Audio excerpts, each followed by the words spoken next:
America में corona virus से मरने वालों की संख्या है वो करीब 50,000 तक पहुंच गई है। 8,70,000 लोग करीब हैं वो अभी तक इन्फेक्टेड रिपोर्ट हुए हैं।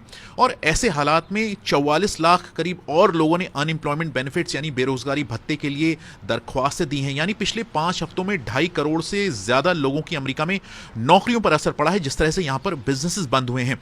इस बीच जो अमेरिकी कांग्रेस है उसने $480 बिलियन के एक और फाइनेंशियल पैकेज को पास कर दिया है। इससे पहले $2.2 ट्रिलियन के फाइनेंशियल पैकेज को पास किया गया था। और रिपोर्ट्स आ रही हैं कि ये जो नए फाइनेंशियल पैकेज को पास किया गया है उसका एक हिस्सा है वो छोटे बिजनेसेस पर खर्च किया जाएगा, ताकि वहां जो लोग काम कर रहे हैं उन्हें तनख्वाहें, सैलरीज मिलती रहें।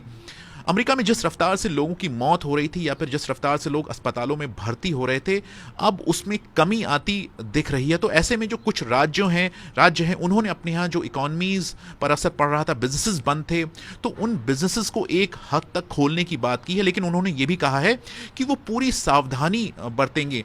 जैसे ये रिपोर्ट्स जैसे आ रही हैं वो साउथ कैरोलिना या फिर टेनेसी जैसे राज्यों से आ रही हैं। साउथ डिकोटा से खबर है कि वहां पर शनिवार और रविवार को एक रेस का आयोजन किया गया है, जिसमें ऐसी रिपोर्ट्स हैं कि कई सौ लोग आएंगे। लेकिन जो सबसे ज्यादा कंट्रोवर्सी है, विवाद है, वो जॉर्जिया को लेकर हो रहा है, क्योंकि वहां कहा जा रहा है कि वहाँ पर जो जिम्स हैं या फिर जो बाल काटने की दुकानें हैं उन्हें भी खोलने की बात हो रही है शुक्रवार से। जॉर्जिया में 21,000 से ज़्यादा कोरोना वायरस के केसेस हैं। 880 से ज़्यादा लोगों की वहाँ पर मौत हो चुकी है। राष्ट्रपति ट्रंप से जब जॉर्जिया के बारे में सवाल पूछा गया तो उन्होंने कहा कि वो इससे बिल्कुल सहमत नहीं है, लेकिन अगर वहाँ के गवर्नर को ऐसा लगता है कि वो ठीक कर रहे हैं तो उन्हें ऐसा करना चाहिए। यहाँ जो एक्सपर्ट्स को चिंता है वो सबसे ज़्यादा वो ये है कि अगर इकोनॉमीज हैं या फिर अर्थव्यवस्थाएं हैं उनको खोलने में अगर जल्दबाजी की गई तो ऐसा ना हो कि स्थिति और खराब हो जाए। यहां पर एक सर्वे पोल रिपोर्ट आई है जिसमें कहा गया है कि 60% से ज़्यादा लोग जो रिस्पोंडेंट्स थे उस पोल में, उसमें 60% से ज़्यादा लोग, उनको डर है कि जो राज्यों में स्टे एट होम यानी लोगों से घरों में रहने के जो आदेश दिए गए थे उनको उठाने में कहीं जल्दबाजी न हो, जिससे हालत कहीं और ख़राब ना हो जाए।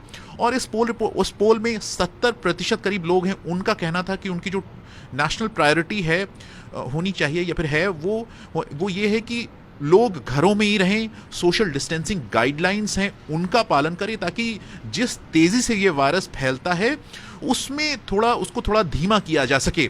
और अगर ऐसा करने से अर्थव्यवस्था को थोड़ा बहुत नुकसान पहुंचता भी है तो वो ठीक है। विनीत खरे, BBC, वॉशिंगटन DC।